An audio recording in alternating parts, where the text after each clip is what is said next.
I'm Anne-Marie MacDonald. Welcome to a special edition of Doc Zone. What really happened on June 23, 1985? When Air India Flight 182 blew up, all 329 aboard were killed. Most of the victims were Canadian. The crime led to our legal system's longest ever investigation. Using CSIS wiretaps, transcripts, and interviews, acclaimed director Sturla Gunnarsson presents a chilling account of the worst mass murder in Canadian history. Air India 182, without commercial interruption.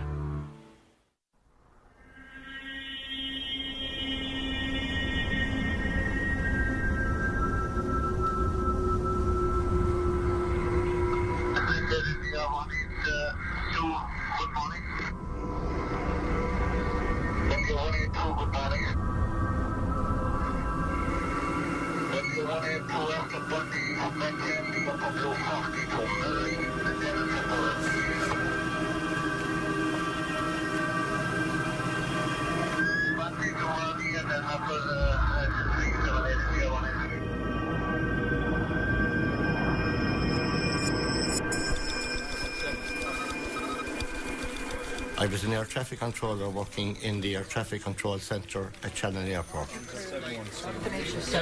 Air India 182, Shannon, D. Reid. The last transmission I made to flight Air India 182 was Squawk Alpha 2005. 2005.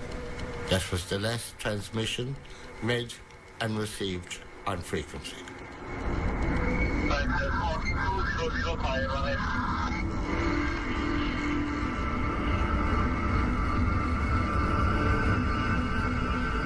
There was one fleeting moment on the tape where there was a loud, long, continuous noise, but no voice.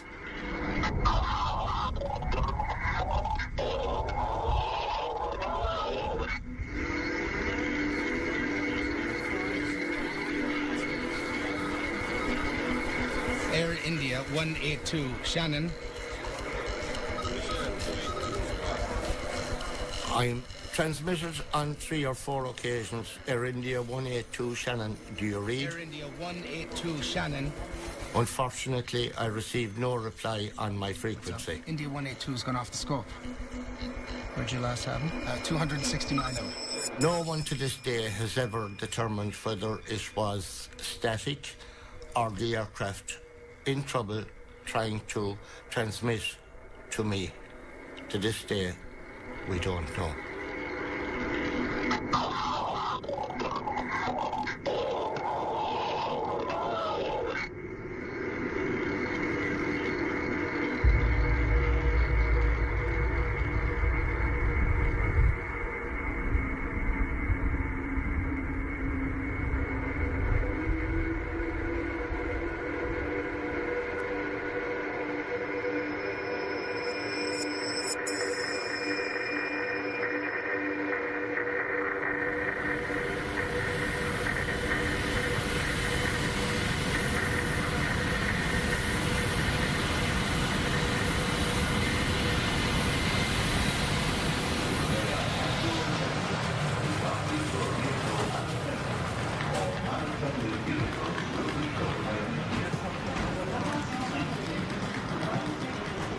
My grandmother was ill. My father wanted to go see her before she had passed. The whole world here. Oh, there's another one going over there. Look at that. He wanted to definitely see his mother. But at the time, something didn't seem right. I think that's... My father had never gone anywhere leaving us behind before, like anywhere. It's just at that time, I don't know what it was, but it didn't seem right. Something didn't seem right. You know, even his friends were saying, like, there's a lot going on in India, you know, just be careful.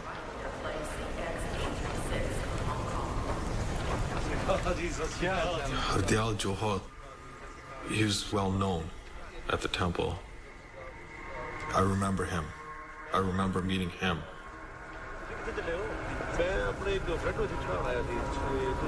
When they asked him, you know, how come you're here, are you flying? You know, it was quite early in the morning, I believe, and he didn't really have an answer.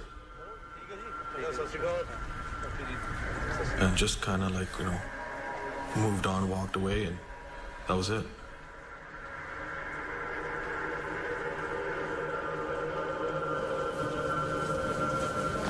The father was quite concerned. I believe he purchased an additional $400,000 life insurance. He was concerned because he knew that Hardy Old Joe Hall was a Babar Khalsa member, and it is a militant Sikh extremist organization. At that time, Babar Khalsa was announcing the fact that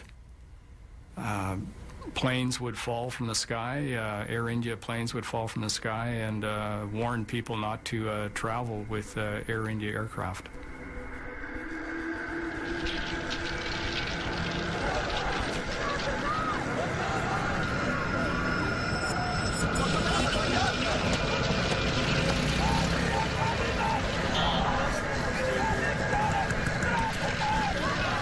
In 1984, the Indian government and their security forces mounted Operation Blue Star, targeted the Golden Temple in Amritsar.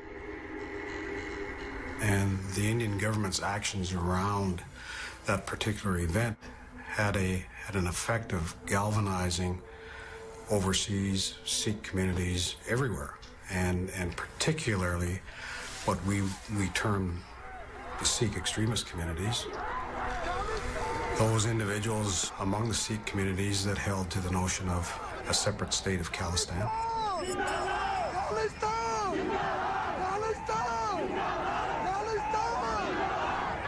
People were very angry. Loved ones may have been killed, temple was interfered with. So people were susceptible to the kind of preaching that went on, which was essentially for a violent response to the government of India.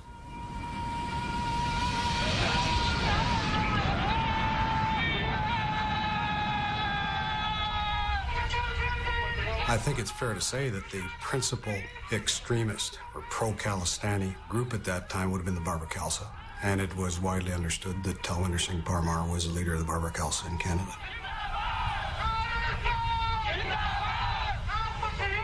Talwinder Parmar was assigned a very high level of investigation, the highest we had at the time. So the profile would have been, in accordance with our assessment, that Talwinder Singh Parmar represented us, his activities represented a very serious threat to the security of Canada.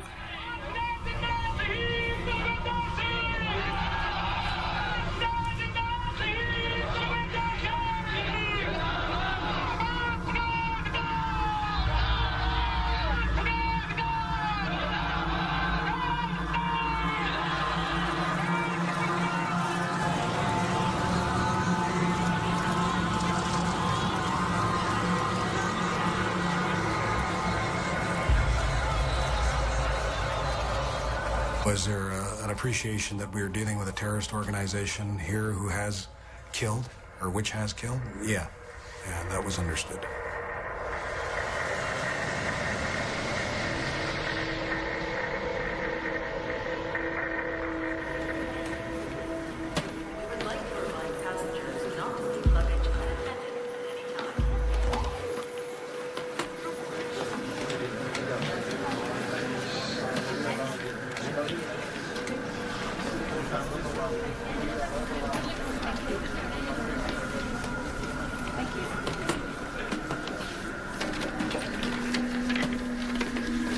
He asked me if his bags were checked through to New Delhi. And he said, I'm not. He says, I phoned them this morning. I'm confirmed on Air India. I said, you may be confirmed on their computer, but you're not confirmed on our computer. But it's not on our computer. When you get to Toronto, check in with Air India. Oh, no. What do you mean? When I live in Toronto, I have to pick up my luggage, take my luggage to the Air India and rebook it? Yes. Oh, no. It's a big hassle for me. I paid full fare for the ticket. I understand, sir, but you need to... He did say, I paid full fare for my ticket, and he was a business class passenger in the business class lineup, which gives him privileges. Okay, here. It's okay. You know what? I'll take care of it. And I did change the baggage tag to read Toronto, Montreal, Delhi on Air India. Thank you. Have a safe flight. Unfortunately, that's one of the things in my life that I see in slow motion all the time, is me ripping off the orange Toronto baggage tag and putting on the pink interline tag, which would transfer it over to Air India.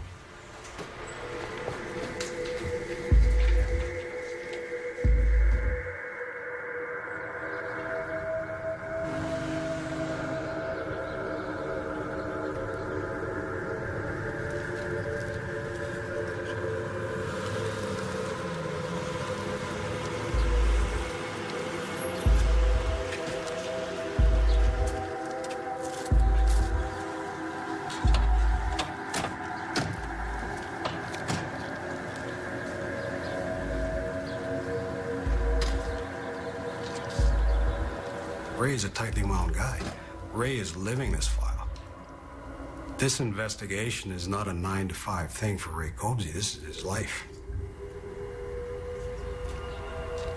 Knowing Ray was going crazy at this time because we had a finite number of resources and there was intense competition between operational branches for those resources.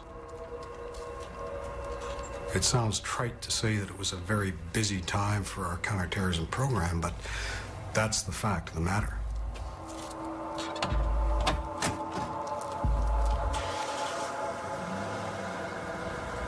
Ray was deeply concerned that if he could not investigate Talwinder Singh Parmar to the depth that he needed to investigate, he was going to do something.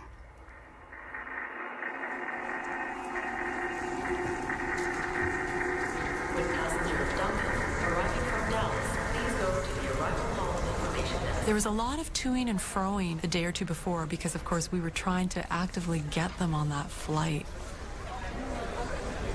You know, they weren't originally booked on the connecting CP flight to make Flight 182. Just so awful to think of it now. I can remember my aunt using a phrase, oh, it's just heartbreaking now. You know, it's a saying in Islam, Inshallah, if it be the will of Allah. You know, Inshallah, we'll meet again.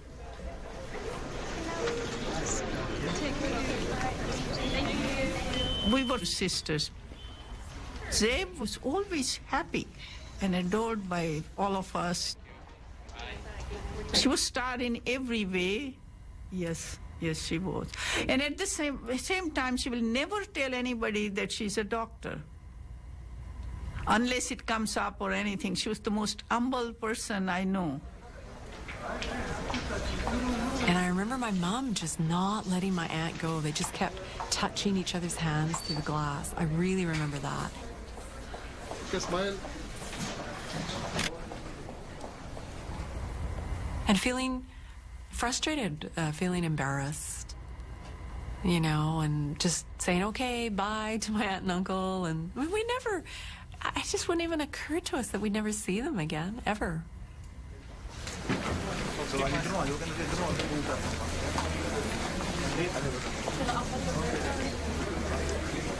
The last time I saw my father was after checking in. I remember this one part where you check in and then you go to the gate, and then when you're leaving from the gate,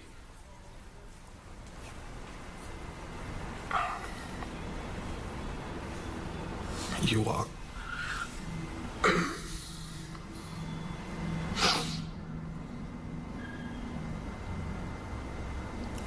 There's this part you walk and you can see everybody walking to the airplane. I just remember my dad waving. This is a final boarding call for passenger MC on flight. That was the last time he waved goodbye. That's all I remember.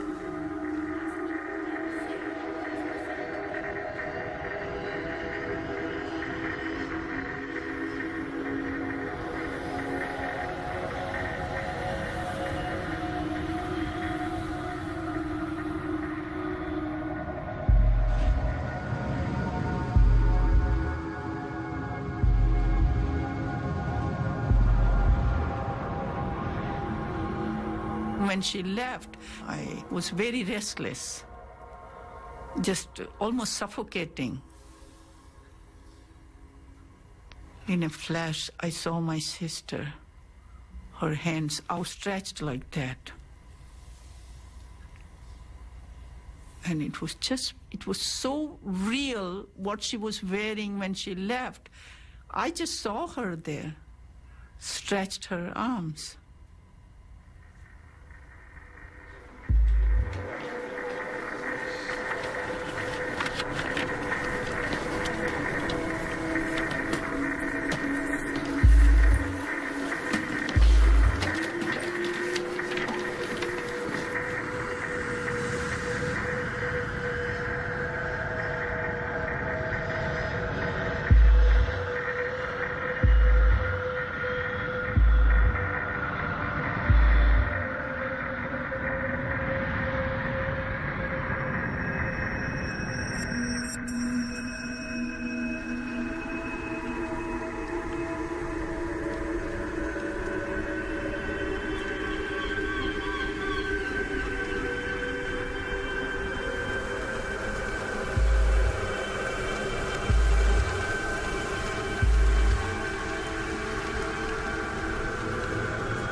At the early stages of a plan, it's the nature of the terrorist beast that the plan has not crossed the line into criminality.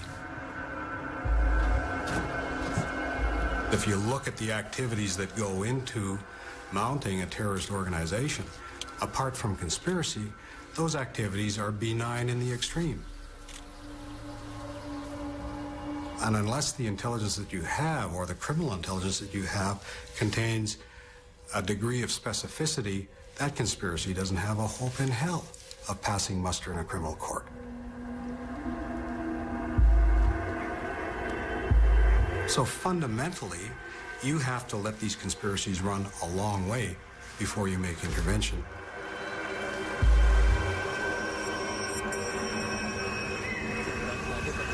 I call this the 60 minutes to boom phenomenon. When you are leading a counterterrorism investigation, you effectively have to take a terrorist conspiracy 60 minutes to boom to have a realistic shot at a successful prosecution. And that's just the way it is.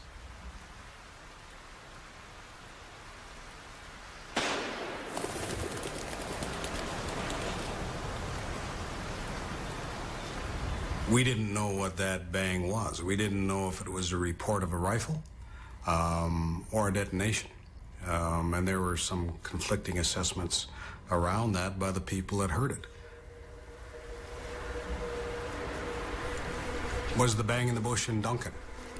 Was that our 60 minutes to boom and we missed that opportunity?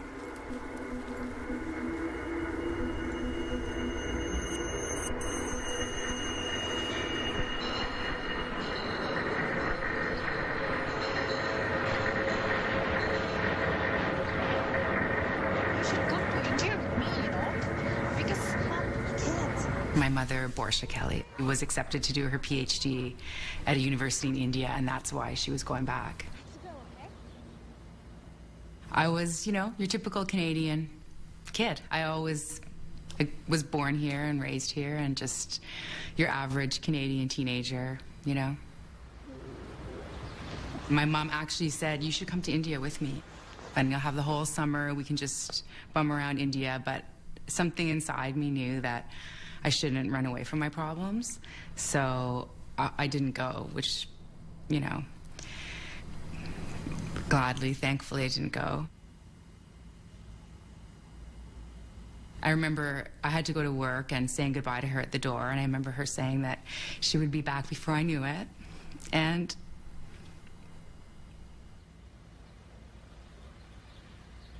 she used to say to me and my sister, you know, I'm in the prime of my life. She used to say that at 48, you know, this is the prime of my life.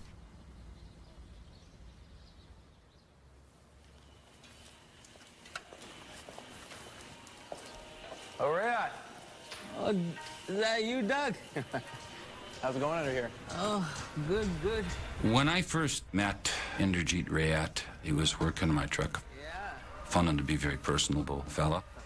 Perfect timing. So it's giving you a lot of trouble. I was a corporal on the Duncan General Investigation Section, and I received a phone call from Ray Cobsey, and he told me that he was with CSIS.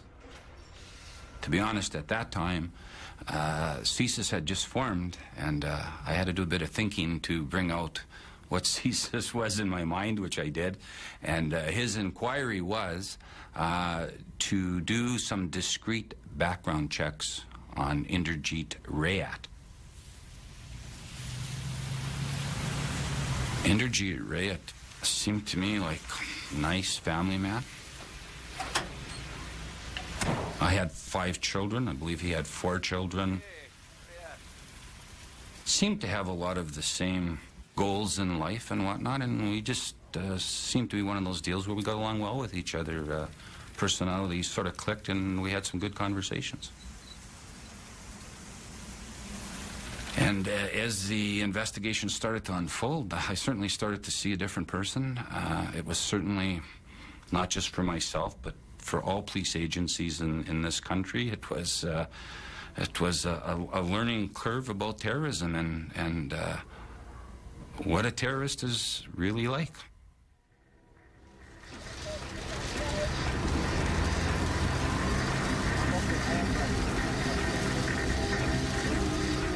We started towards Toronto.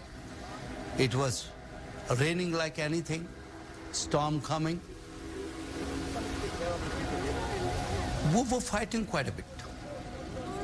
And that didn't make a sense why we were fighting.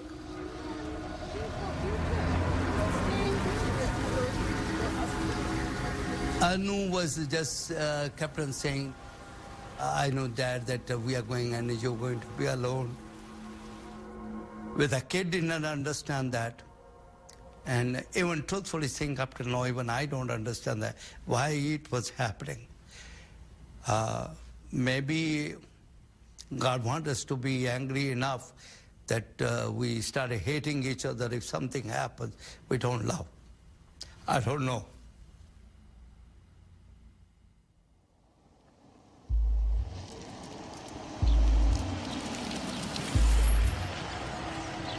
In this group of associates that Talwender Parmar had, you had a bunch of like-minded individuals who got together and plotted actions and planned for the future of Khalistan. You're talking about Hardial Johal, Surjan Singh Gill, Inderjeet Rayat, Rapudaman Malik, all of the names that have surfaced in the context of the Air India conspiracy. When we talk about his close circle of contacts, that's who we're talking about. Rapudaman Malik, to the extent that there was a money guy associated with the BK, Rapudaman Malik was that guy. To bring life to the Babur Khalsa and to support terrorist activities of the Babur Khalsa, Malik was a good candidate to go into that role.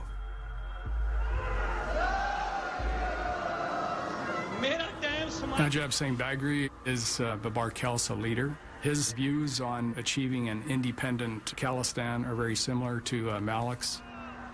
ਹੁਣ ਅਸੀਂ ਹੋਰ ਕੁਝ ਨਹੀਂ ਬਾਹਰ ਕਰਾਉਣਾ ਚਾਹੁੰਦੇ ਸਾਡੇ ਨਾਲ ਬਹੁਤ ਕੁਝ ਹੋ ਗਿਆ 50,000 ਤੋਂ ਉੱਤੇ ਨੌਜਵਾਨ ਸ਼ਹੀਦ ਹੋ ਚੁੱਕਾ ਹੈ ਕਹਿੰਦੇ ਸਾਡੇ ਹਿੰਦੂ ਭਰਾ ਕਈਆਂ ਨੇ ਕਿਹਾ ਹੈ ਮੈਂ ਆਪ ਨੂੰ ਭਰੋਸਾ ਦਿਵਾਉਣਾ ਜਿੰਨਾ ਚਿਰ ਤੱਕ 50,000 ਹਿੰਦੂ ਅਸੀਂ ਕਤਲ ਨਹੀਂ ਕਰ ਦਿੰਦੇ ਸਾਹ ਨਹੀਂ ਲਵਾਂਗੇ. These are very bellicose individuals. There was not a day that went by when Sikh extremists were not going to kill somebody or blow something up.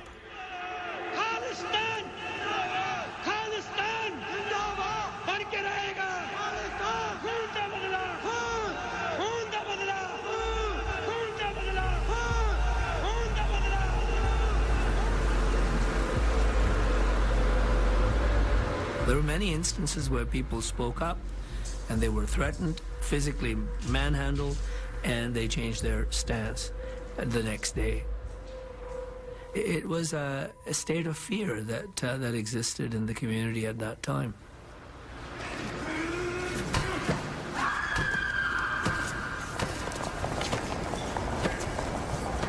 People have phoned me and said they're going to liquidate me. And that's the political jargon. They will reform me. That's what they've been saying literally in Punjabi, which means they will kill me. I felt, and others felt, that the government of the day, the political establishment of the day, and even the law enforcement establishment, not the people on the beat, on the ground, but the actual established leadership, did not feel that there was a problem. That, you know, here were some brown guys, some with turbans, others without turbans, killing each other or hurting each other or making fiery speeches about something that was 15,000 miles away. It didn't affect anybody else in the society. It doesn't matter.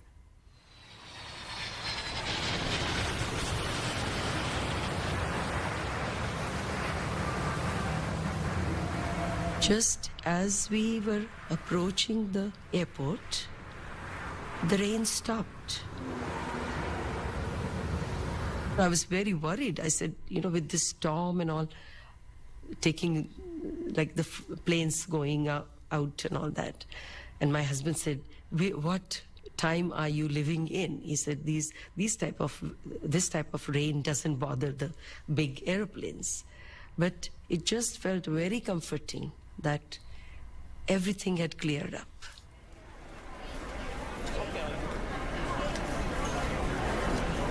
It was a beautiful day. It was not an extremely busy day, which sometimes you can get busy periods in the international flights. This was a nice day.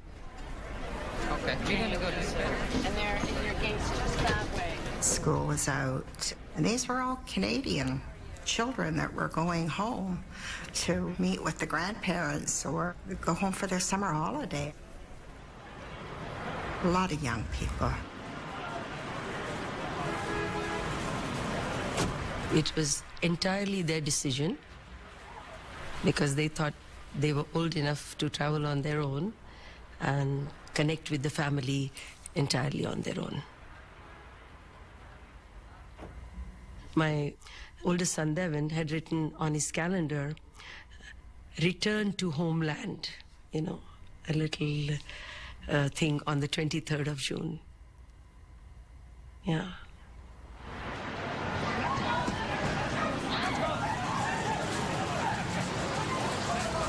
We had two very talented young daughters, and my life revolved around my family. It was our hope that, you know, they would grow up to be really productive, good Canadians.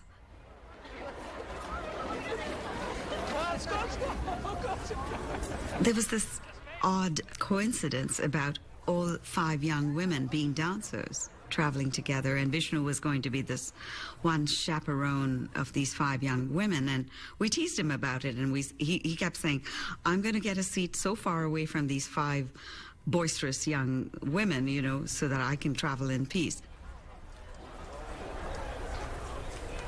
We traveled always together. This was one of the first times that we weren't all together.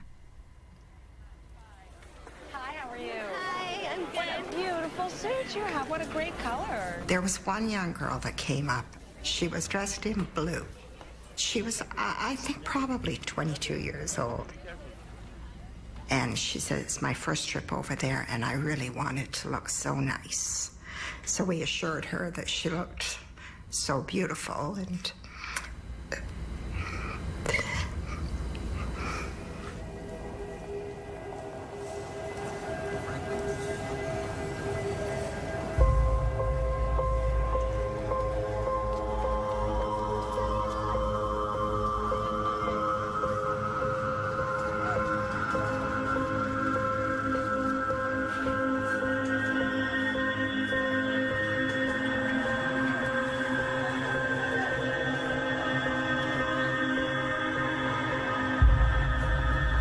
We can't guarantee the safety of Mr. Gandhi without the support from headquarters.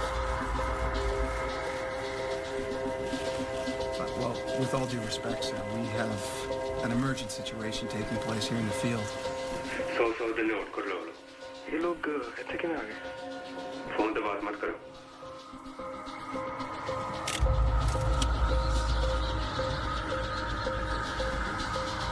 So if you're Ray Cobsey, you know, you breathe a sigh of relief, you say finally, and you start hoping and praying that what derives from resources that he now has will in some way advance your investigation beyond where it was before you got that resource allocated to you.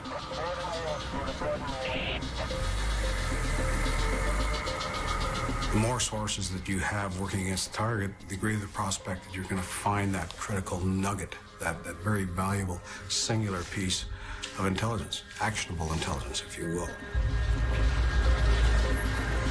He's now got a critical mass of information that's starting to come together, pointing to the fact that the Barbara in Canada is planning something.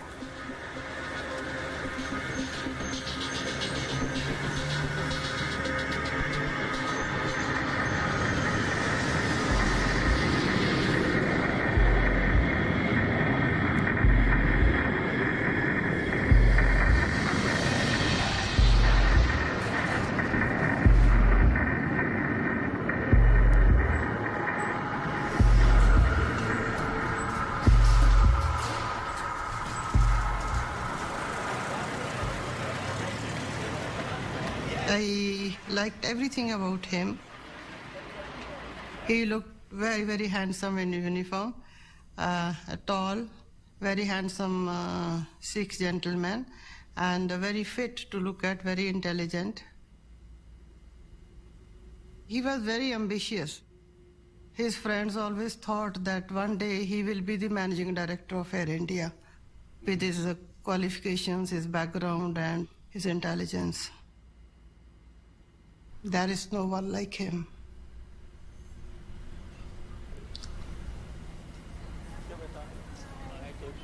We are saying bye.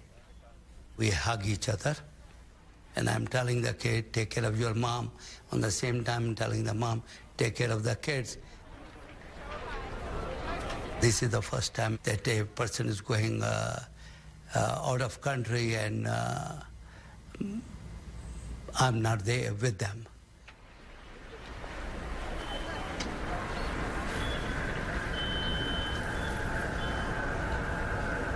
And I turn around and see from the other side there was another line standing for British Airways. Surprisingly, there were almost 80% people with a turban. And I asked that friend of mine, how come all the Sikhs are over here? And they were not in Air India. The only 2 people went to Air India. Why? He said, you know that the Sikh people have boycotted Air India. I have to pass after you see my family. I wanted to see my family at that minute. Something was pushing me to see them. I do not know what to do. They won't let me in.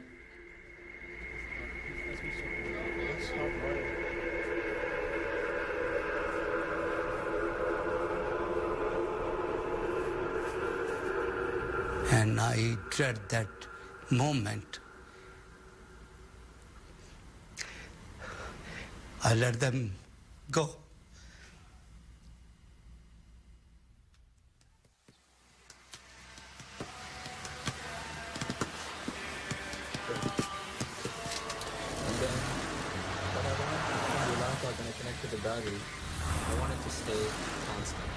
One of the things that does stand out in my mind about this investigation is the piece of evidence where Mr. Rayet went to the store.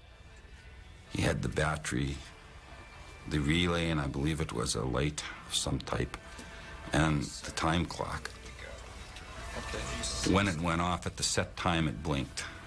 And his goal was to have a solid beacon instead of the blinking beacon.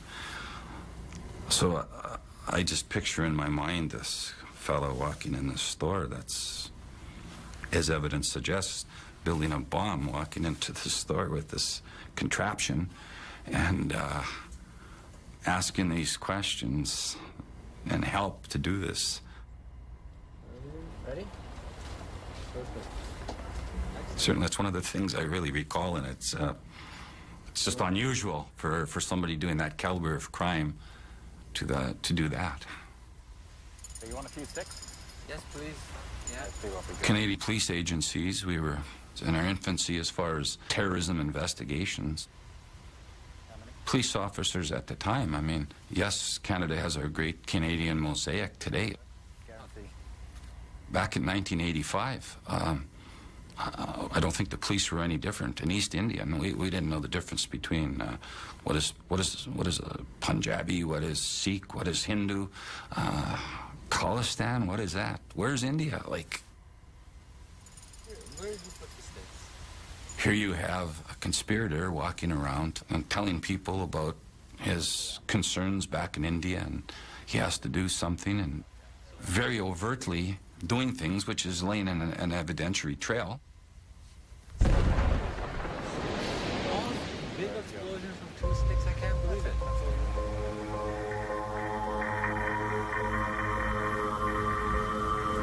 At that time, the assets and interests of the government of India occupied the highest threat level that we had. What do you do? Unless you have intelligence that says specifically these individuals associated with this organization intend to place a bomb constructed in this fashion on this aircraft leaving Toronto on this day and at this time, what can you do?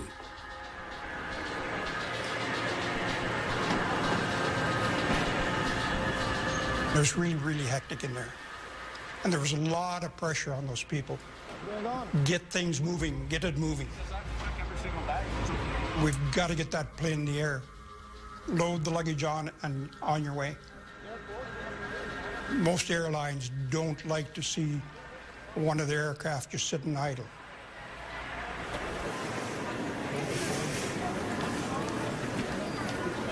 Sanjay is the older one, and he was very gentle. His teachers describe him as a holy man.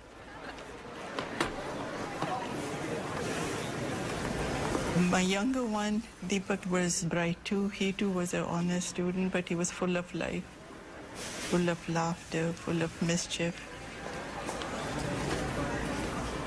I used to say, I have 2 hands, one's Sanjay, one's Deepak.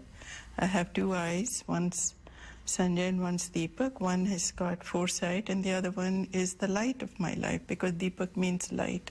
He was born on Diwali. Deepak said bye, and then that's it. He went off straight with the kids. He was laughing, jumping, running. Wait for me, guys. And Sanjay came to me and said, Mom, look after Dad. Sanjay said this, and then he went forward, said goodbye, went forward, said goodbye. He turned back 20 times before he turned off. The kids were ahead of him, and they went away, and the lady went with them.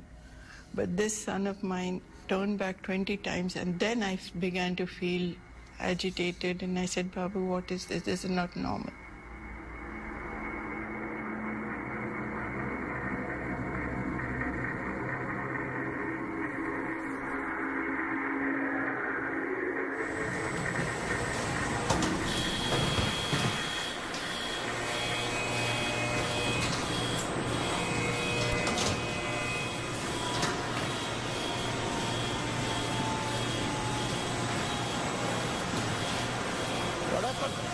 The stuff.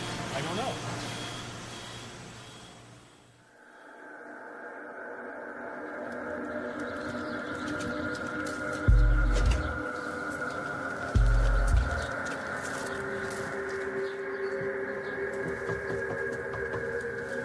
There were concerns that the Babar Khalsa may orchestrate some type of a plot to either assassinate Rajiv Gandhi or cause him harm. So that was a meeting done by the RCMP and the security service in the States. I know nothing, okay? No. To see if they would tell them anything concerning what they knew about certain individuals, and also to let them know that they were being watched.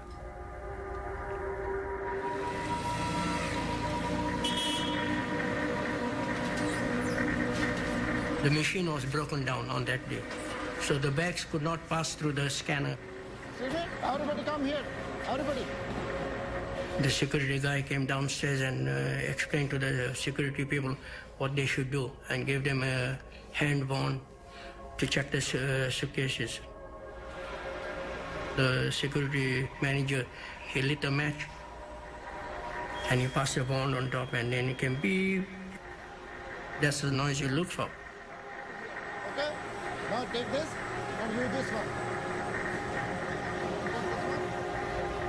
That was only the first time I've seen in 25 years that they used the wand downstairs to scan bags.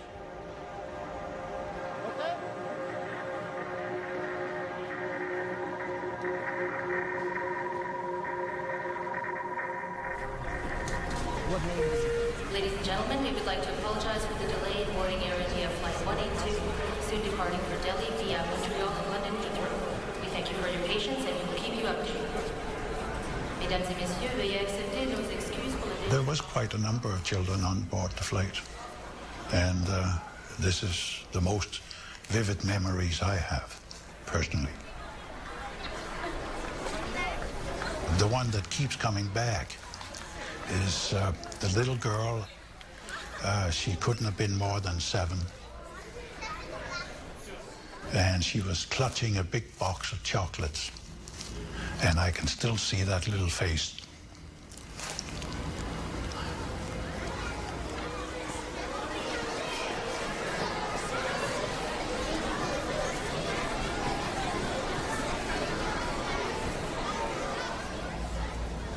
I was joking with her all the way to the gate that you better give me that box of chocolate because they're going to be melted before we get there. Oh no, sir. Oh no, I'll keep them.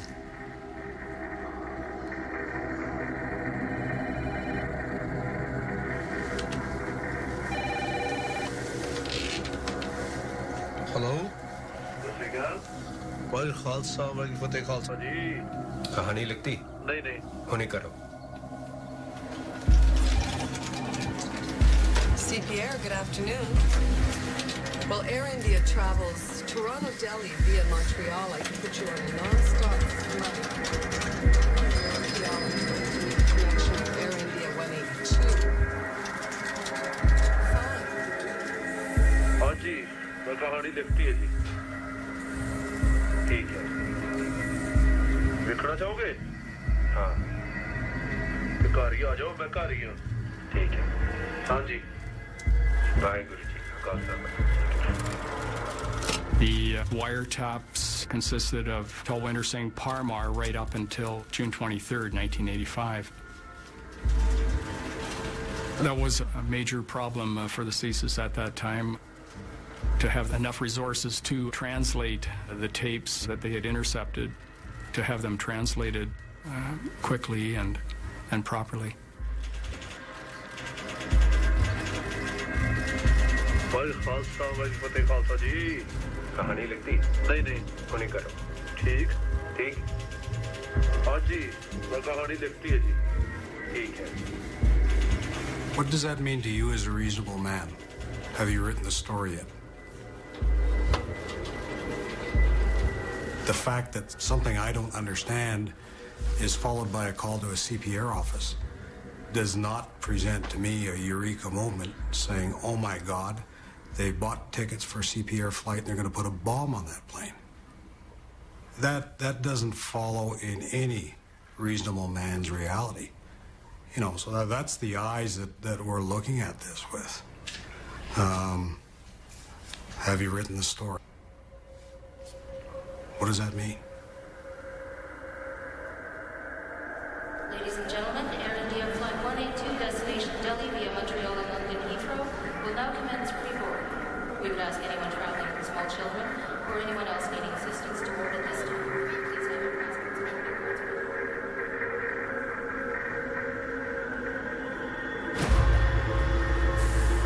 When the bag came down, the guy went with the scanner. So it came beep, beep in the center. Then he turned around to the girl who was in charge, security girl, So she said, that's okay, she says. He looked at me and he did this, so I did this also, you know. So I lifted that bag, I put it on a cart. I strongly feel they should have checked that one bag.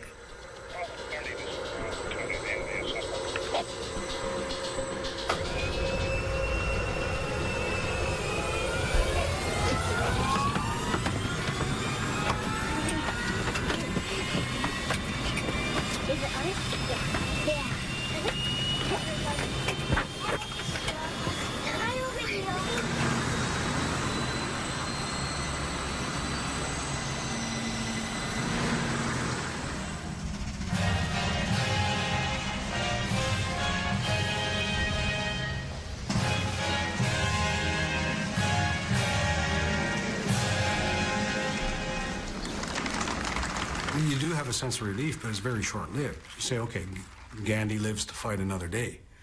But there's still something else going on there, and we need to know what it is.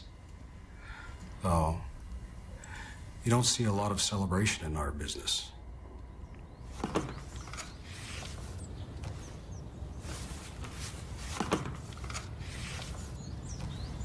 You go back to square one and you say, well, it wasn't that. It had to be something else. Okay, if it's not Gandhi, then what?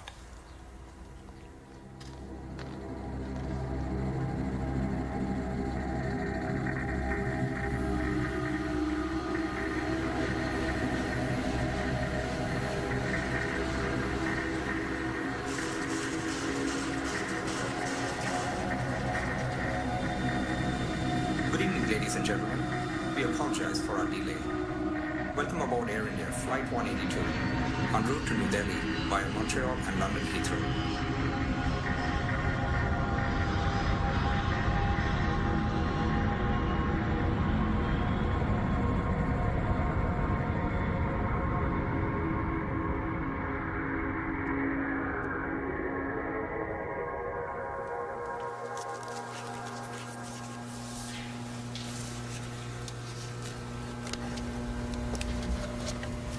I've seen what bombs do to bodies. I've seen what falling from great heights will do to a human body. I've seen what burning flesh looks like and smells like. This is not an ethereal concept. People die, and nobody should ever lose sight of the fact that if you make mistakes, there can be tragic consequences.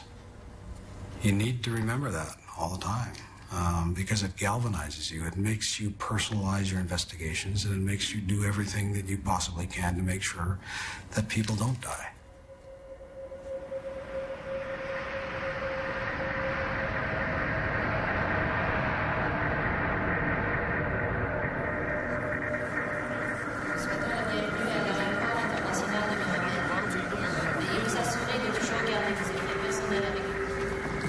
I was a good girl.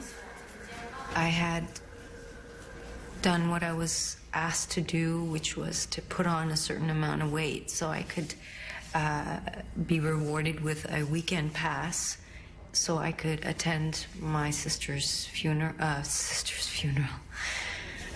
graduation.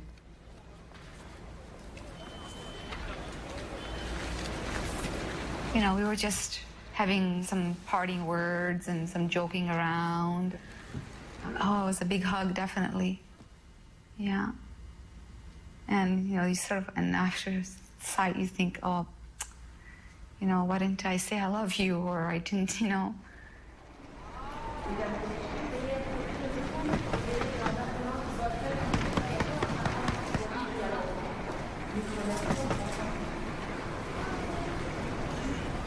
There are certain things that, you know, you remember very vividly, very, very clearly. You can't forget them. And this, of course, is one of the, because, you know, it's not really kind of, I didn't think of it, you know, that this might be the last time I'm seeing them. I didn't want them to go. I did feel like she was abandoning me. I think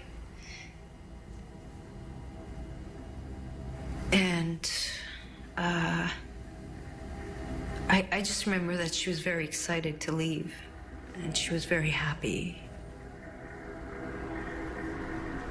The last thing she said to me was, "Be strong.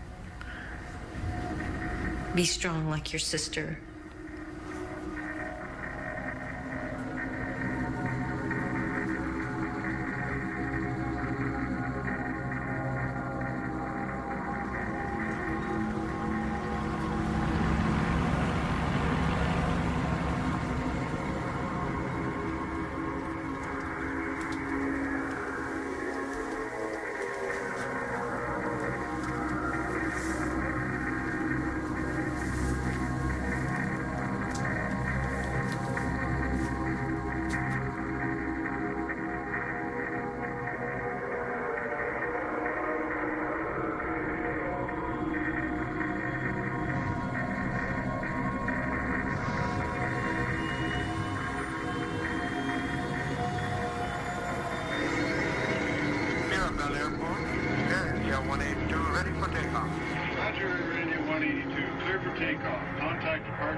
Hello भाई खालसा भाई फतेह जी चिट्ठी भेज दी हाँ जी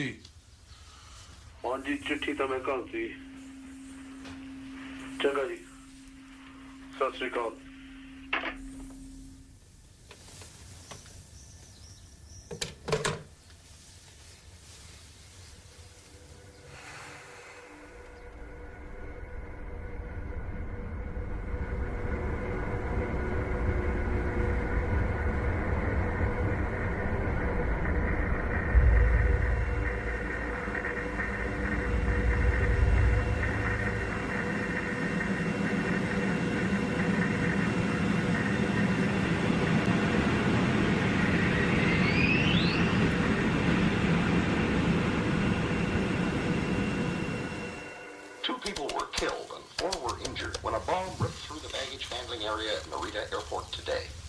hello भाई खालसा भाई फतेह जी हाँ जी खालसा जी TV देख रहे हो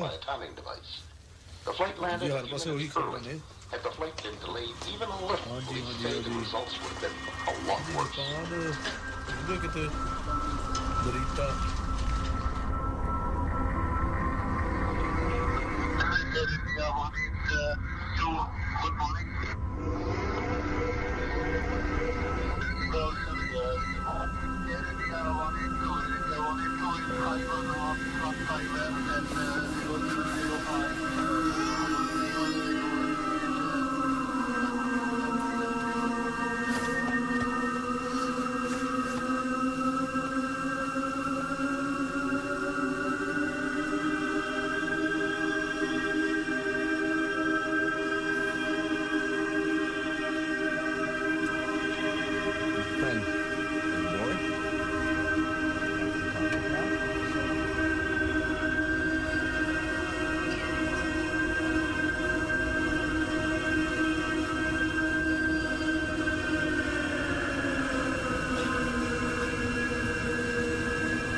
Air India 182 Shannon.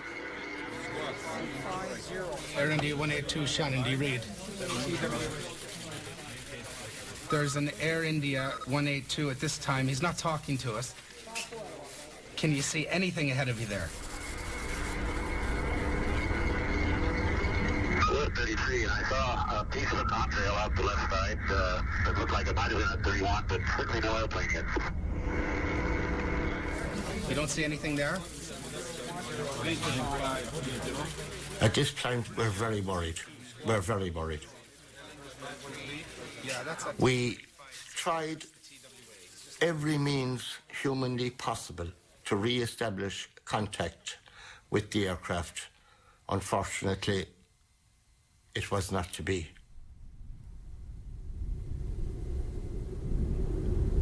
Air India Flight 182 is now missing.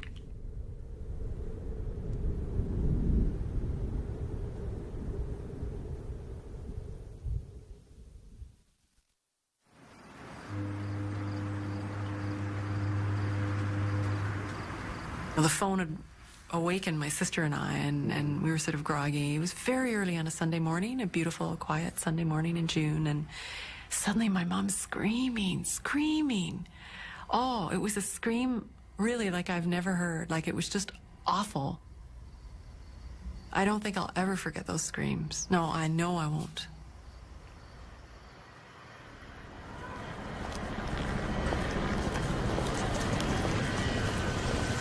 We're still very much hoping that someone's still alive and that we're going to see someone who, even if they're not waving, looks like they're alive and possibly able to be rescued. And we're still desperately hoping that someone's going to have got out of this, because sometimes people do. That's a pretty slim hope, but that is the big hope.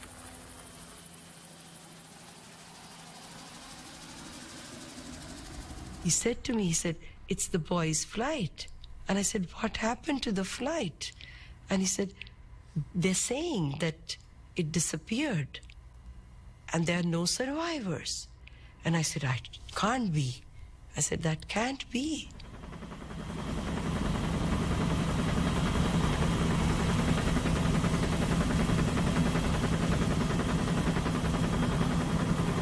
It was a bit of an adventure, to be honest. It was, you know, we had, certainly I had this mental image of this small aircraft floating on the sea and people standing on the fuselage sort of thing, and we would roll up and pluck them all from the sea into safety.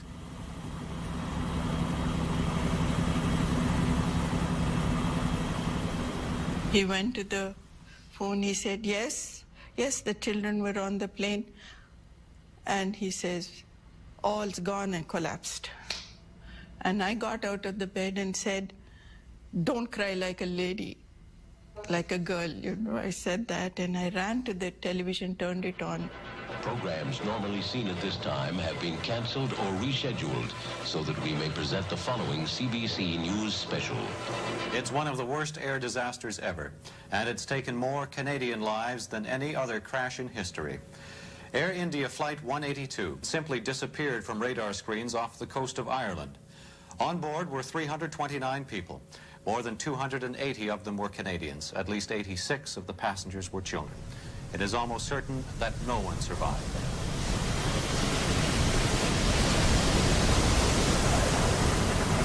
You're in the near Atlantic in a 10-ton helicopter that's creating an awful lot of rotor wash, is extremely noisy, smelly, and vibrates a lot, and yet you get this incredible feeling of it's quite calm and peaceful and eerie, that there are an awful lot of people who've just died here.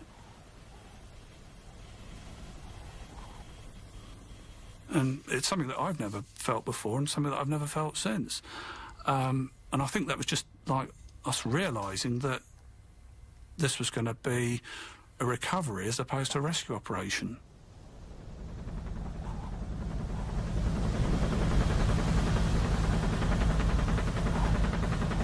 He had a lot of sadness on his face, and he said there is an accident of 182. So straightway I asked him, is it on the ground or in the air? He said in the air. And I still remember my words. I said, I'm finished. That was what straightway came out of my mind, my mouth, and this is how I felt.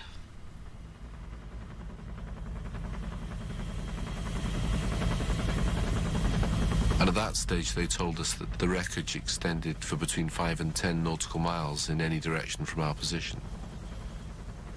So we were looking at 100 square miles at least of wreckage. The enormity of this thing was starting to sink in. Everybody was just hoping for the best at that time.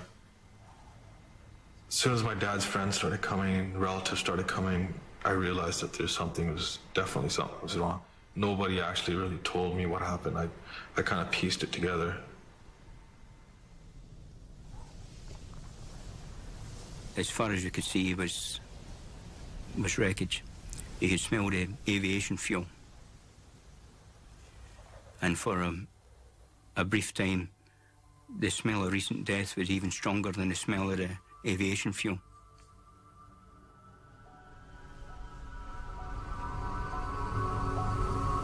I was in such complete shock. You know, it just felt like a dream, a nightmare that was passing me. You know, it was something that I kept feeling I'll wake up from.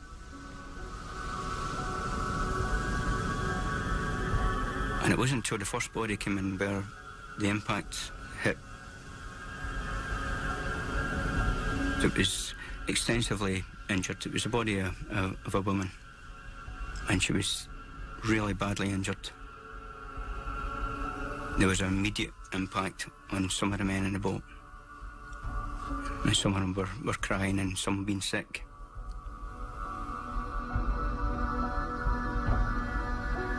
The news was coming when they were already taking out the bodies.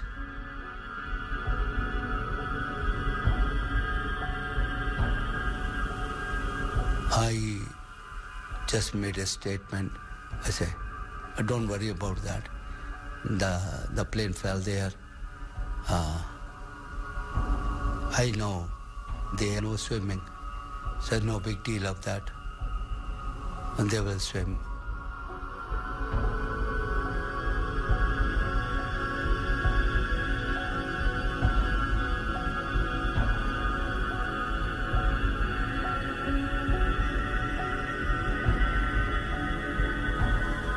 The winchman came down with this infant in his arms. And it was just terribly wrong that this infant that looked perfect was so cold and so without life and so out of place. You know, you don't see babies on ships. You don't see babies on the deck of ships in the middle of the Atlantic. And when you do, they're supposed to be warm and alive.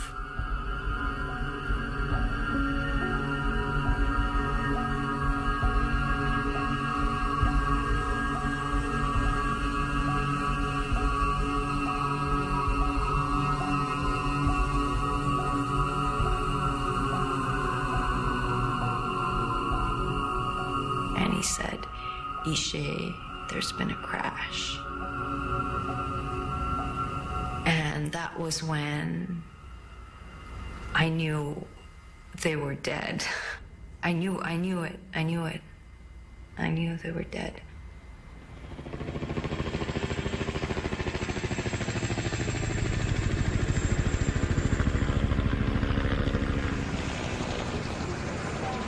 We weren't trying to recover wreckage as such, but there was this container, and I was just amazed to find that there were sweets and a chocolate bar in there with little tooth marks in it. And it's just so demoralising, really. It just wipes you out. You think, you know, there's just no hope. No hope for anybody. We've got this, and yet there's nobody going to be alive, and it's just so tragic.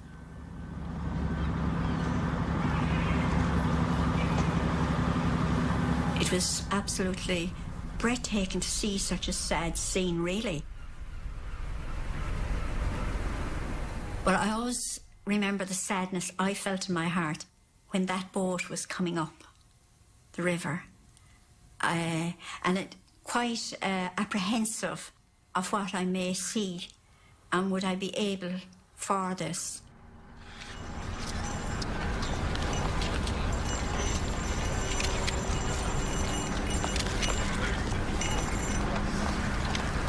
We laid them on the stretchers, and I called teams, and the nurse and the Garda and the Navy carried each stretcher.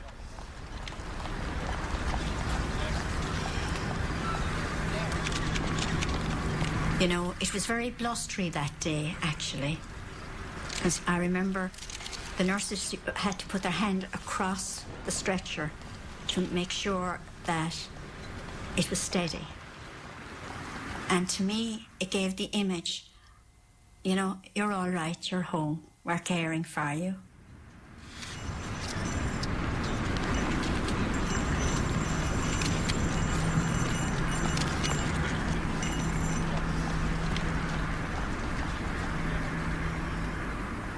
It had been a hard day's work. A tough job that had to be done, but you'd done it. But the impact of it all, the enormity of it, was that night when I saw the news in Dublin. And I wept. I went to my cabin and wept. The Canadian authorities who are investigating the Air India plane crash have been faced today with one central question. Was there a link between that and the bomb which exploded at Narita Airport in Japan at around the same time yesterday morning? There is still they can answer that. They'll be on their way. The flight recorder hasn't been found. The bodies which have been recovered so far have been injured. Suddenly it disappeared from air traffic control radar screens. It is now suspected, though not confirmed, that a bomb blew the plane apart.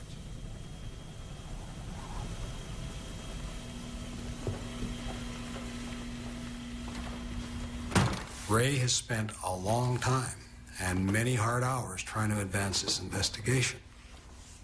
He comes into the office on a day in June 1985, and 331 human beings have been murdered in cold blood. Like, what do you think Ray Cobsey is thinking?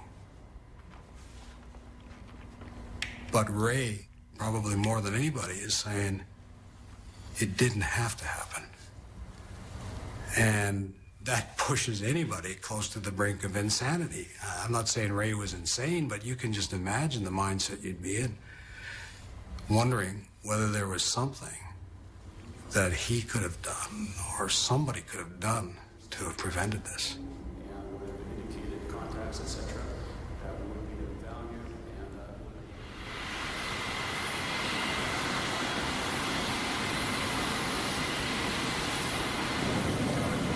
There were a lot of people that had met the same fate as my wife.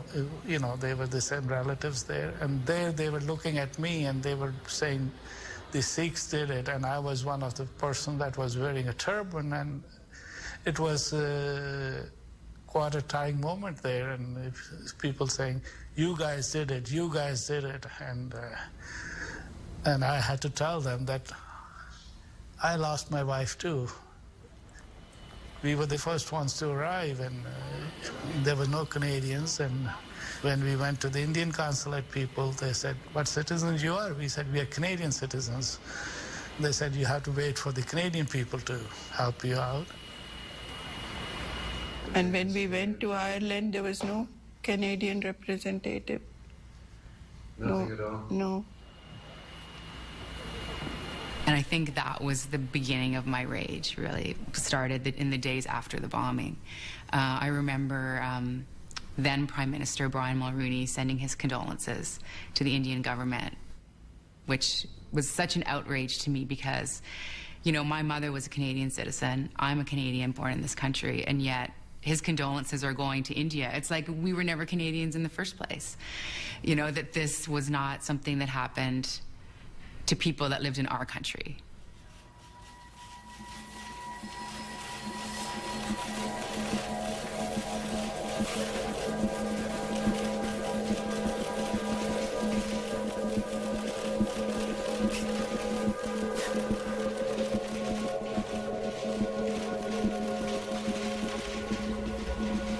It was a mammoth undertaking. During the initial stay with the task force in 1985, I wasn't aware that CSIS had information or intelligence concerning the Babar Khalsa's involvement in the bombings. It was primarily the bomb that went off in Narita, Japan, that provided most of the forensic evidence for the task force to pursue. There were hundreds of police officers working on the case. As a result of the evidence that they uncovered, the RCMP task force in Vancouver were able to determine that the bomb maker was from the Vancouver Island area.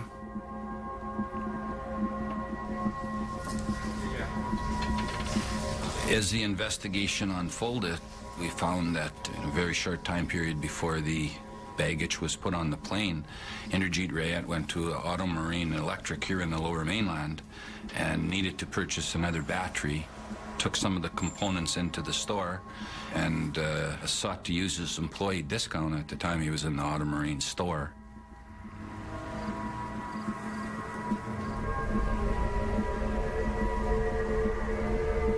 When we determined that he purchased a Sanyo tuner, I think that's when it really hit me. Like I had an open mind, yes. Maybe some part of me was saying, oh, could this really be?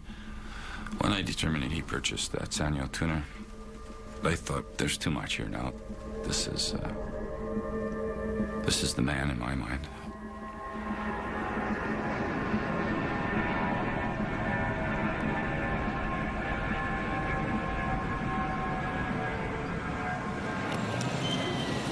They took us right to the hospital in Cork where all the bodies were being brought in.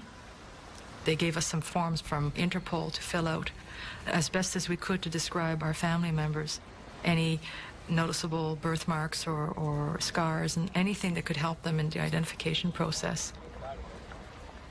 Because we didn't know at that point what condition the bodies were brought up, because, you know, even in my mind at that time I'm thinking, well, maybe he hit the water, was unconscious, woke up, and he's somewhere, you know, wandering around, doesn't know where he is. Like, I mean, you grasp at all sorts of crazy ideas, thinking that they're still alive.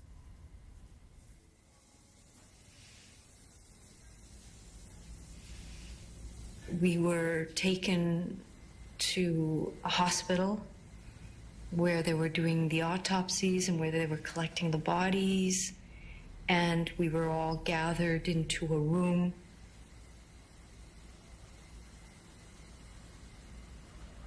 We were sort of reassured that the deaths were instantaneous and no one was really conscious of what was happening, and that what they were going to do was show pictures of the bodies that they had recovered.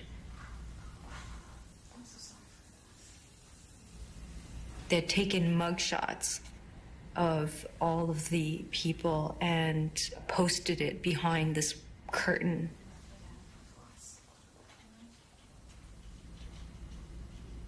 I was able to identify my sister. It didn't look like my sister. Her face was flattened and her nose was gone. But I was able to identify her because she had a particular way of wearing her eyeliner. And that eyeliner was still on her face.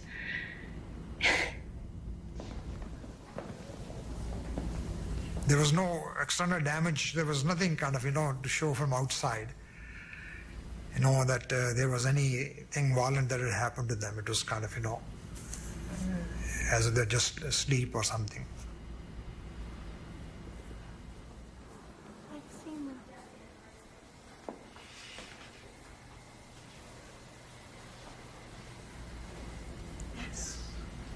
And their face was fear.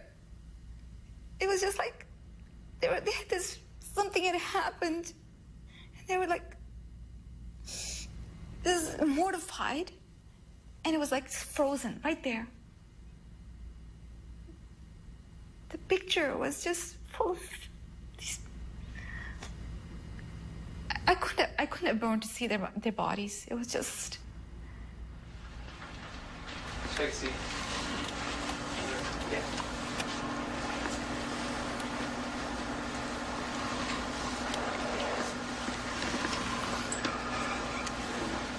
I wish to ensure that you understand that we do not want to threaten you.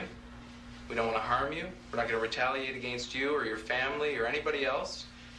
Okay? Like you related to me before that in India, when they take you in for the police station, they beat you up and stuff like that. Well, I want you to understand that we don't do that. I know that. Okay, you shouldn't. I don't want you to feel threatened in any way. I'm not threatened, you know. I'm just like, you know, I'm really shocked. You know, when you say you're under arrest, like, I'm just really shocked, you know, like, shit.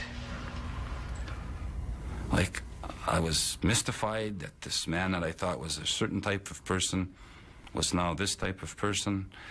And going through the interrogation, he still remained, this would be hard to explain, he still remained a very nice, cordial, believe it or not, likable person. But at the same time, admitting to you that he did get dynamite, that he did purchase the Sanyo tuner, and... I don't believe for a second that you're such an awful person, okay? I know you did some bad stuff, and I want you to be honest with me, okay? Now, I know when you're lying to me. You and Mr. Palmer went into the woods. Why don't you tell me what you did when you went into the woods, sir? We just went on a walk, okay? Okay, but there was a loud noise. What was that? Well, what loud noise? What are you Well, that's what I talking just about? asked you. I didn't want you to repeat the question. I asked you what? What made the loud noise? What? How can I do it? How do I know? Okay, that's what I'm asking you. What was the loud noise?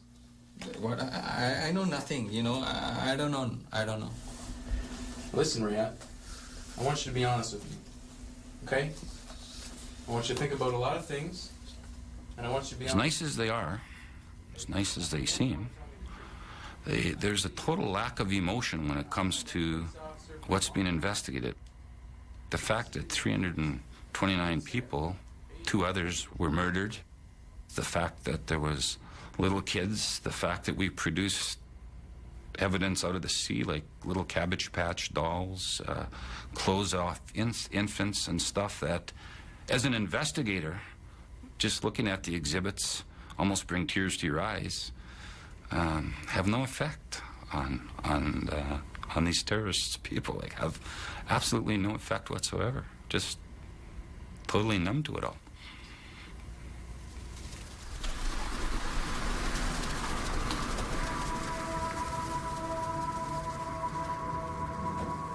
We found out that they loved flowers, the Indian people. I sent word out to the people of Cork, had they flowers. And even little school children came into the front of the hospital with little bouquets of flowers for the children that were victims in that crash.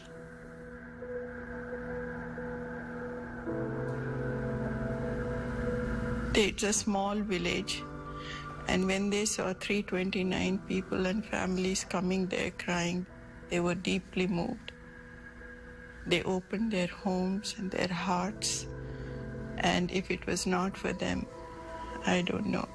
I don't think I would have even made anything of my life. We keep on looking. Every day was worse than other.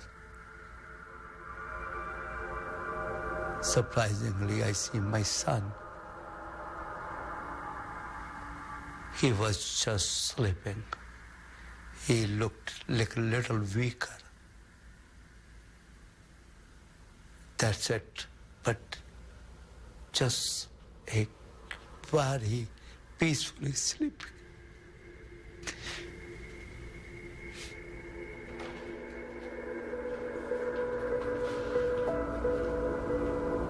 Then my husband said, "You're a doctor, you go." I said, "No, you have to come with me."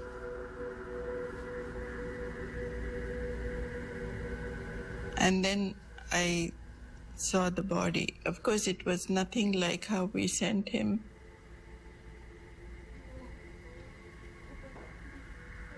I clung to this body. I started looking at every birthmark he had and was hysterically showing the guard and he said, "Relax, ma'am, this kid will be given to you." So we found Sanjay But I never found Deepak. And I went looking for every bone that they had there. I never haven't found him. And for a long time, I used to think, maybe he's saved. Maybe he'll come one day to Canada and I'll find him. But the scientist in me didn't believe such stupidity.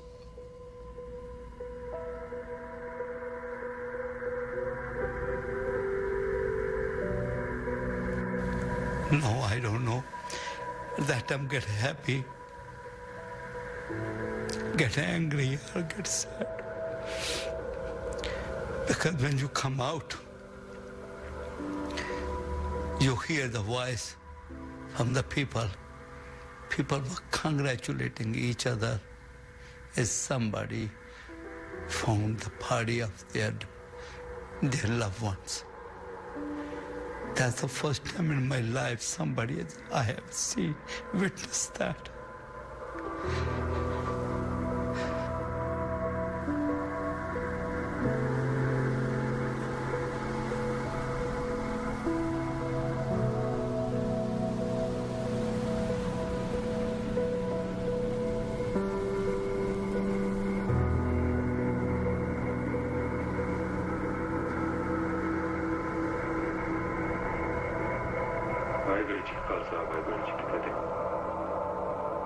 हाँ जी बरकाहाड़ी lift ही है जी ठीक है फिर देखना चाहोगे हाँ ठीक है मैं घरे तुझे घरे आके आ जाइए ठीक है वाहिगुरू जी का खालसा वाहिगुरू जी की फतेह.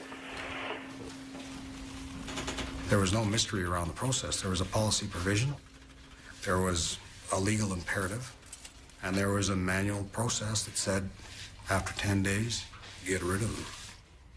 So when the RCMP came in after the fact and said, you know, we want access to your intercept material, in most cases, all we could show them was our intelligence report that, to the best of our ability, faithfully reflected what was on that tape, now erased.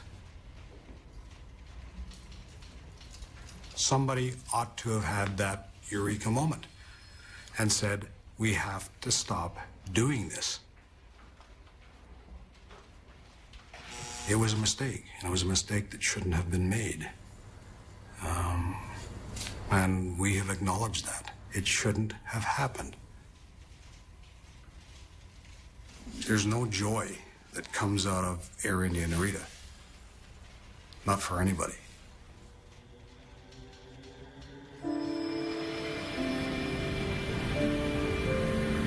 So the next day was, of course, July 1st. They had made arrangements to bring my father to the airport, and I got on the plane, and he was loaded into the cargo. I remember watching him being loaded into the cargo, and I got on the plane, and they're celebrating July 1st, and everybody's happy, and they were having, I remember the menu was lamb with mint jelly. That's what they were having, and I'm thinking, all these happy people, and here I am, this is the first airplane trip I've ever taken with my father, and I'm up here, and he's in the cargo.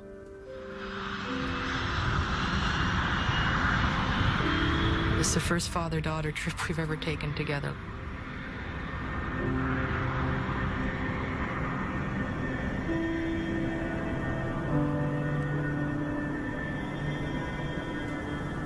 If I lose my husband, am I still a wife?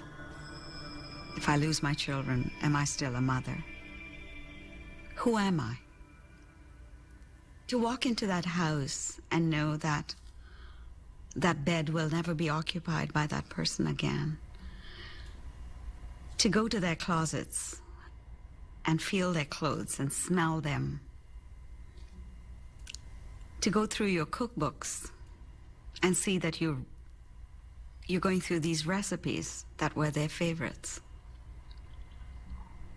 To listen to a song that you knew was one of their favorites. What do you do with all that? You know? It's so full and so empty at the same time.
People like you and I. Maybe they had a nice family and a nice wife to go home to.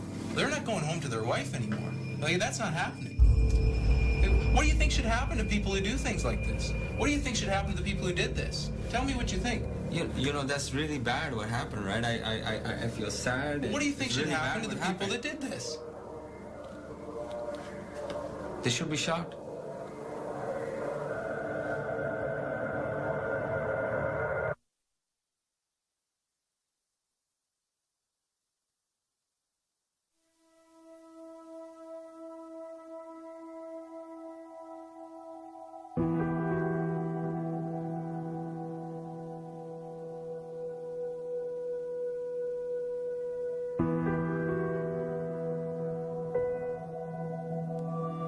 you.